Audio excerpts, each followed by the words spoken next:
Morning Fort McMurray, Wood Buffalo, and the rest of the world. You've tuned in to the Mac City Morning Show. I'm your host, Elliot Pierre, and we're going to start this episode off the same way we start every episode off, with a moment of gratitude. I know you could be doing a million other things with your time, and the fact that you spend it with us truly does mean the world to me, so thank you. On that note, Tanner, hit him with the intro.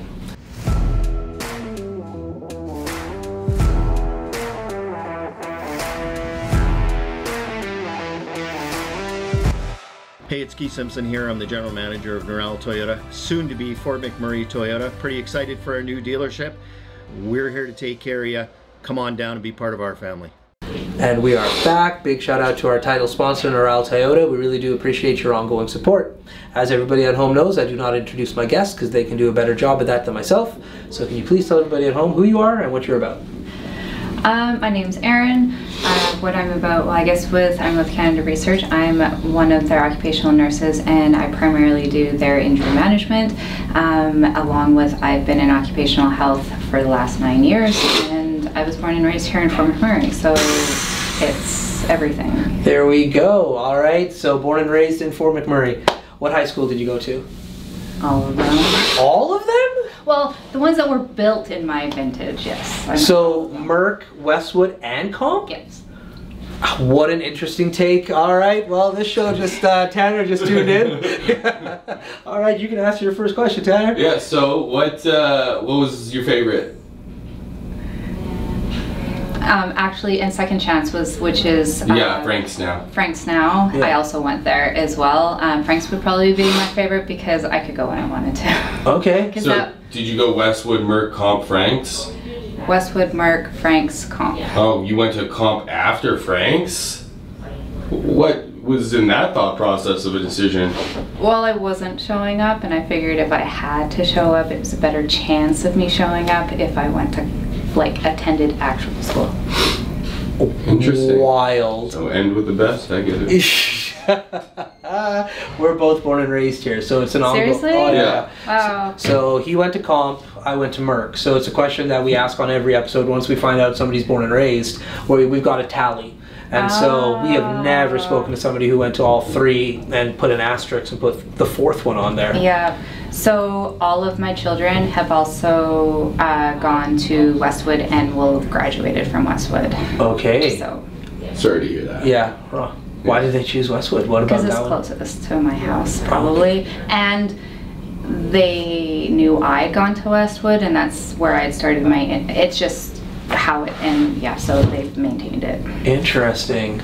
Wild. Well, man, we're having a lot of firsts on the podcast today.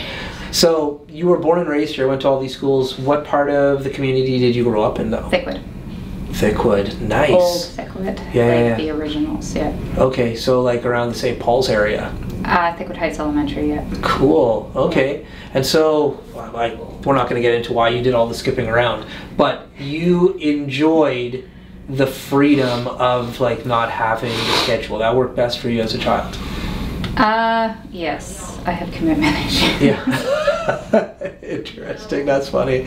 No, that makes sense though, because we did a bunch of interviews with students from that school. Dan Tulk lined it up for us, and that was one of the things that a few of the students said. Because they were learning, it's still a school like any other school, and during COVID, it gave them the world more of an option from working or going to school alternatively. And it's cool that you got to have that opportunity back in the day, and it worked for you. Yeah, it did not work for me. I did not graduate from any of the high schools. Oh, okay. I actually had to do post-secondary and upgrading so I could do my nursing, and actually got my GED and whatnot so I could get a job on site and stuff. So I didn't become a nurse until later. But yeah, yeah. Shit, I got my GED, or I got my diploma and didn't do any of that stuff, so I don't think it really matters. Yeah, where'd you get the drive to do that? I was told I couldn't do something, so I did. Oh, good for you. That's amazing. Yeah. Right on. And so now that you've been in this field, you were told you couldn't do it, you decided to go. Why did you pick this field of specialties to just focus in on?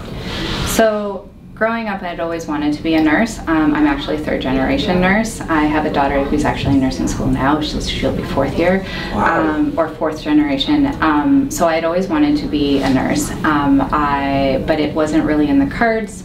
I had children young, so going out and working was more the avenue that I ended up going down. So I worked in the field, out in the industry, as a truck driver, like a class 3 driver, so water, vac, cement, that kind of stuff. And then I moved into safety, and then I worked for Syncrude for a bit as a safety officer, administrator, and when I was on mat leave, or going on to mat leave with my youngest child, is when I was like, you know what, I really should pursue the nursing. And so that's when I decided to do that. And so when I graduated nursing, I didn't realize that occupational nursing or industry nursing was even a thing, and I was having a hard time getting a job at the hospital for whatever reason, and so that's where it introduced me into occupational.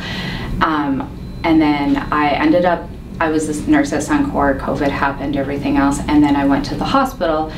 I was actually second guessing staying as a nurse just because of the environment that they're working in at the hospital, and I was actually going to leave nursing possibly. And my resume popped up. I already knew Christine from other avenues. Our children actually are together and dating, and so that's how I know Christine, and she saw my resume, and what I do here is what I had done other places.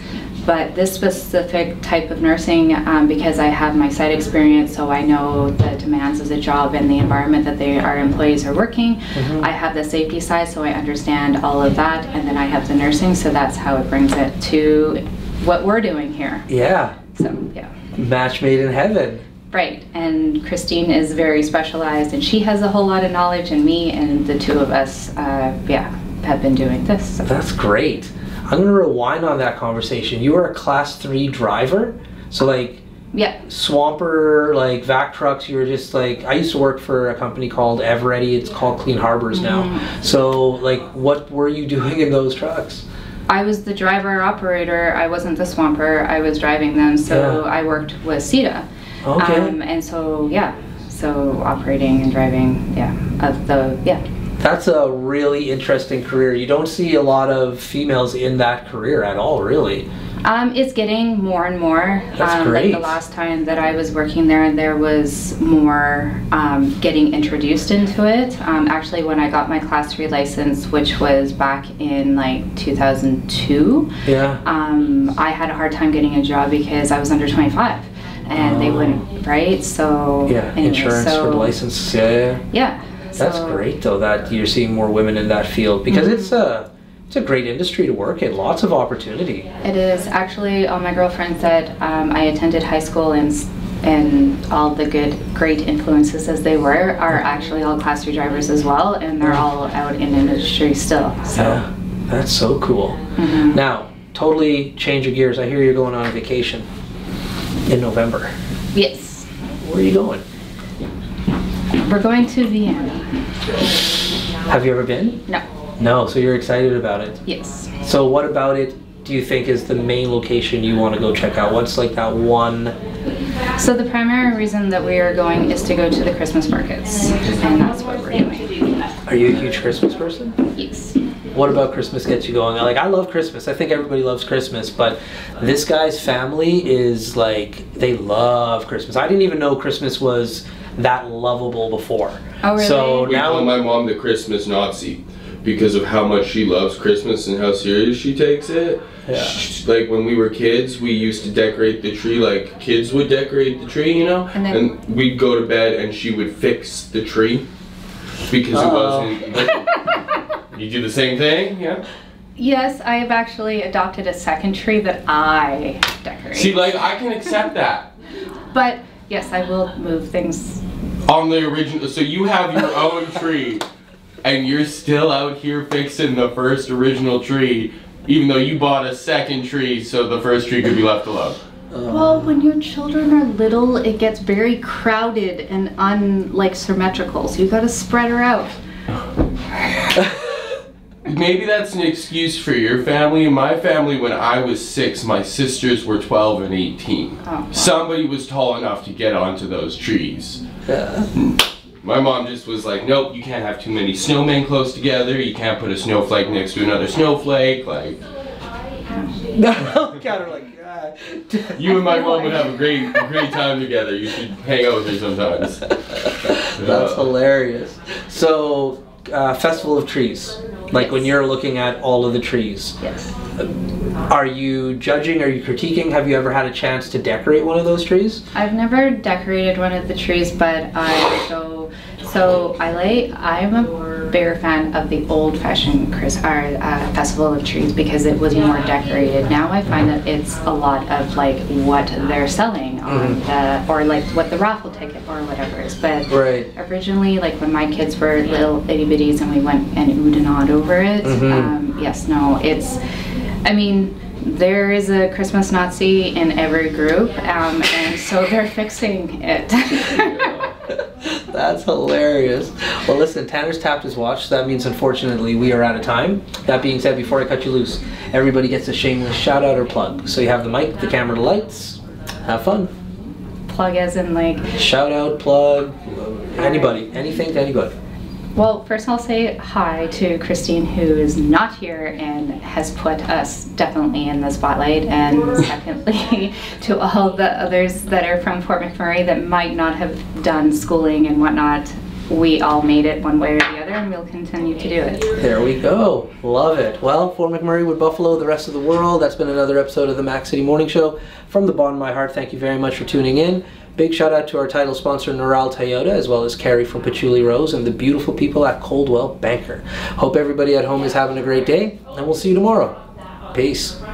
Hi everyone, it's Carrie with Patchouli Rose here at Thickwood Barbershop. If you're wondering what to get your loved one this season for Valentine's Day, I make an all-natural anti-aging skin serum called Good Skin.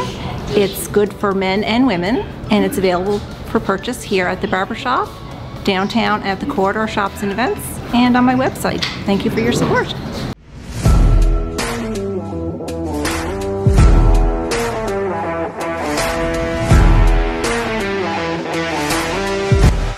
It's so ballistic!